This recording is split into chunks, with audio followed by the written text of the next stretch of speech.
Assalamualaikum warahmatullahi wabarakatuh. Selamat sore sahabat tani, salam sejahtera semuanya. Jumpa lagi dengan saya Akramul Ihsan, channel yang membahas seputar pertanian, perkebunan, solusi pertanian, serta pengalaman pertanian pribadi saya sahabat tani. Sahabat tani, ternyata masih banyak sahabat tani. Ternyata bukan sahabat tani sendiri, ternyata banyak juga yang masih bertanya baik lewat kolom komentar maupun WA dan juga email sahabat tani, menanyakan kepada saya tentang bagaimana cara pembuatan pupuk biosintetis dari nol sahabat tani.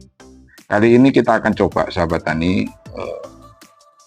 merilut ulang apa yang saya lakukan dahulu sahabat tani ketika saya membuat pupuk biosintetis pertama kali, dan awalnya itu seperti apa akan saya bedah tuntas di sini sahabat tani.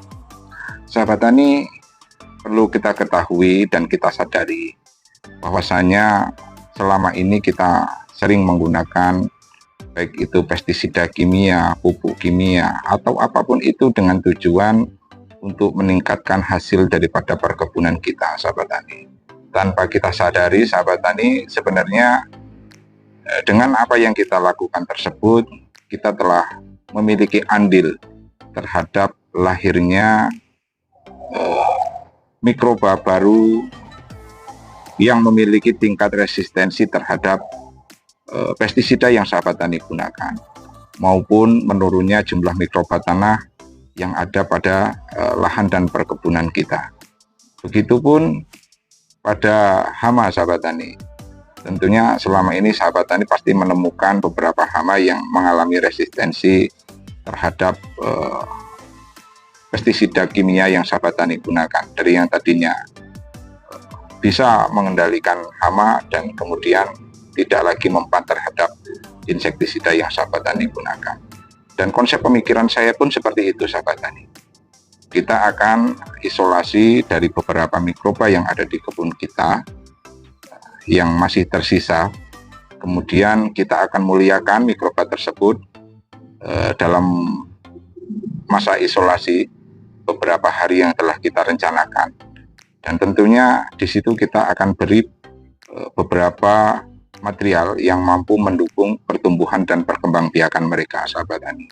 Dan kemudian setelah itu sahabat tani, kita pun akan selalu uji kompatibilitas mereka terhadap mikroorganisme lain yang seperti ada di pasar sahabat tani. Dan saya sebenarnya prihatin ketika kemarin di kolom komentar saya ada yang bilang, Pak, saya sudah coba sampai 20 kali tapi belum berhasil.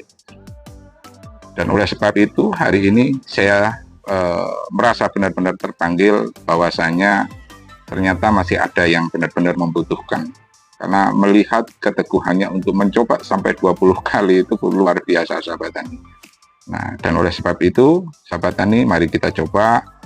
Pertama sahabat tani yang akan lakukan, dan tentunya mudah-mudahan ini bisa dicoba di rumah nantinya, karena saya pun sahabat tani mencoba hal ini pun tidak langsung jadi sahabat tani, tidak langsung jadi, karena rasa ketidakpuasan saya itulah yang menjadikan saya mencoba menggabungkan daripada unsur yang memiliki kemampuan cepat untuk memberikan nutrisi pada tanaman kita seperti yang terdapat pada pupuk sintetis atau kimia, dan kemudian kita gabungkan juga menggunakan bioaktif yang terdapat daripada yang terdapat di dalam kebun kita, maupun mikroba-mikroba yang kita dapat dari beberapa bahan yang kita beli secara komersial sahabat tani.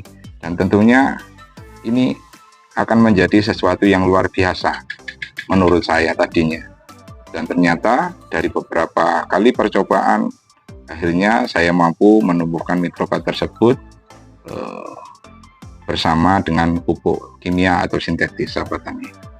Dan tentunya sahabat tani sudah lihat pada video-video saya sebelumnya, yang mana saya juga mencoba ulang daripada pupuk biosintetis yang mana saya gunakan sebagai dekomposernya, untuk membuktikan bahwasanya kita sudah bisa mematahkan bioaktif mikroorganisme itu bisa hidup berdampingan dengan unsur-unsur sintetis namun dengan melalui perlakuan khusus sahabat tani. Mari kita coba sahabat tani apa saja yang kita butuhkan untuk membuat pupuk biosintetis dari nol sahabat tani. Kali ini saya akan menggunakan beberapa bahan sahabat tani.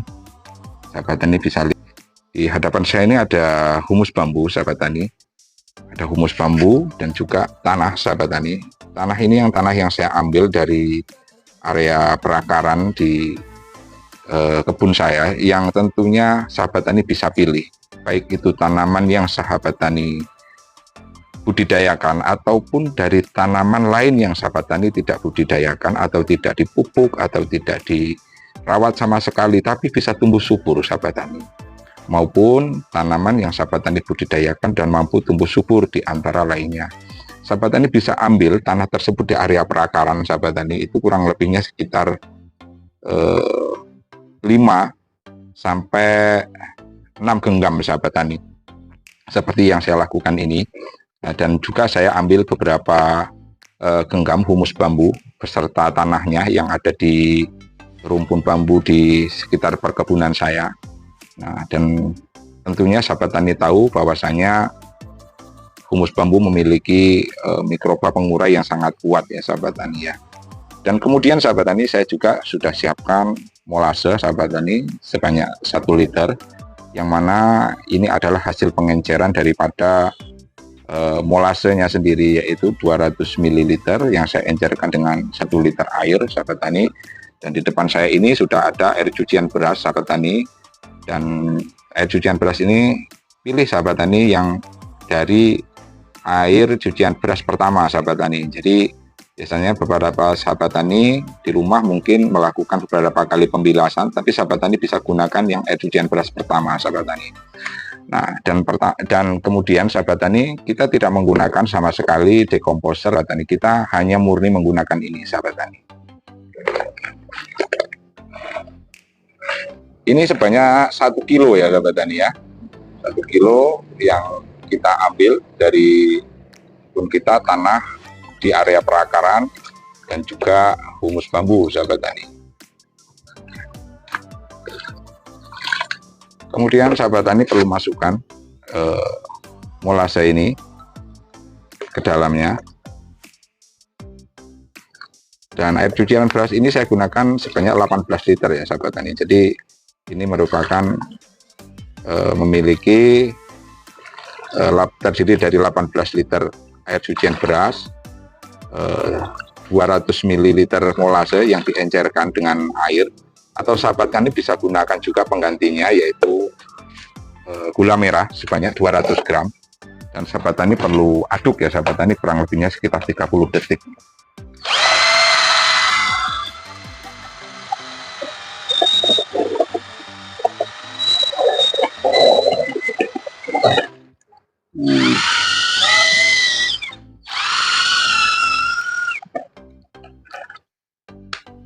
Turunkan kecepatannya sahabat tani karena terlalu cepat sehingga luber sahabat tani ketika dia diaduk sahabat tani.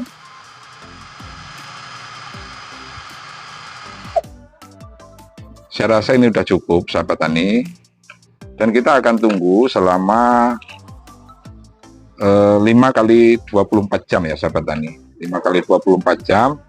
Setelah 5 hari sahabat tani bisa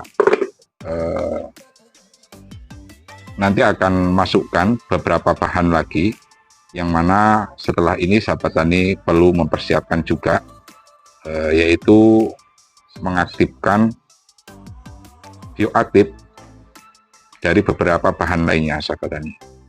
Oke, mungkin di video selanjutnya, tentunya video ini akan saya bagi menjadi beberapa part sahabat tani, dan mudah-mudahan sahabat tani bisa sabar selama proses pembuatannya.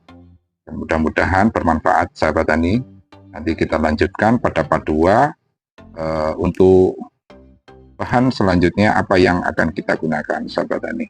Oh ya sahabat tani, jangan lupa untuk aduan kita ini kita perlu tutup ya sahabat tani. Kita tutup plastik, dan kita juga sudah siapkan karet pengikat sahabat tani yang akan kita gunakan untuk menutup bahan yang kita gunakan tadi.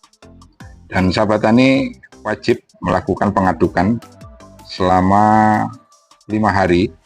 Itu setiap hari bisa dilakukan pengadukan sahabat tani, atau mungkin sahabat tani bisa lakukan pengadukan selama 3 hari sekali.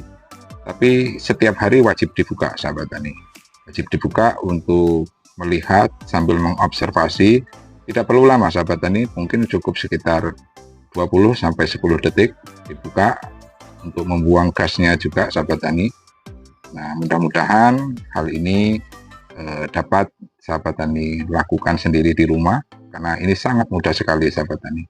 Oke, saya akhiri. Wassalamualaikum warahmatullahi wabarakatuh.